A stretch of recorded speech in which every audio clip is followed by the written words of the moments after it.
Hello, my dear audience.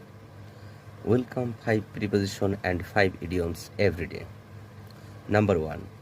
Divide between, যেটি দুইজনের ভিতরে ভাগ করার ক্ষেত্রে ব্যবহৃত হয়, এবং ডিভাইড অ্যামং, যেটা অনেকের মধ্যে বা দুইয়ের অধিক ব্যক্তির মধ্যে ভাগ করার ক্ষেত্রে ব্যবহৃত হয়। That's important, very important. Divide the mangoes between Ashik and মিকান।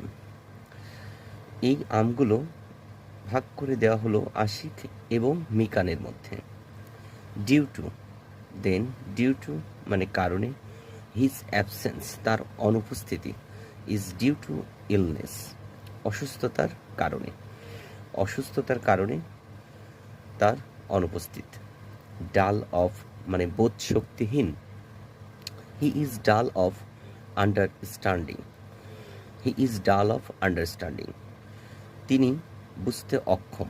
এক্ষেত্রে অক্ষম শব্দটি ব্যবহার করা হয়েছে। ডাল অফ মানে অক্ষম বা বোধশক্তিহীন, সে বুঝতে অক্ষম বা তিনি বুঝতে অক্ষম। ডাল অ্যাট মানে কাঁচা বা পারে না এই অর্থে, অথবা বোকা মূর্খ। He is dull at English, he ইংরেজিতে বা তিনি ইংরেজিতে কাঁচা বা সে ইংরেজিতে অদক্ষ বা কাঁচা। এগার ফর অ্যান্ড অ্যাবাউট মানে আগ্রহী, এগার ফর অ্যাবাউট আগ্রহী। হি ইজ এগার ফর প্রমোশন ইন সার্ভিস, তিনি চাকরির পদোন্নতিতে, প্রমোশন মানে পদোন্নতি, তিনি চাকরির পদোন্নতিতে আগ্রহী। আরেকটি অর্থ, হি ইজ এগার অ্যাবাউট দ্য রেজাল্ট।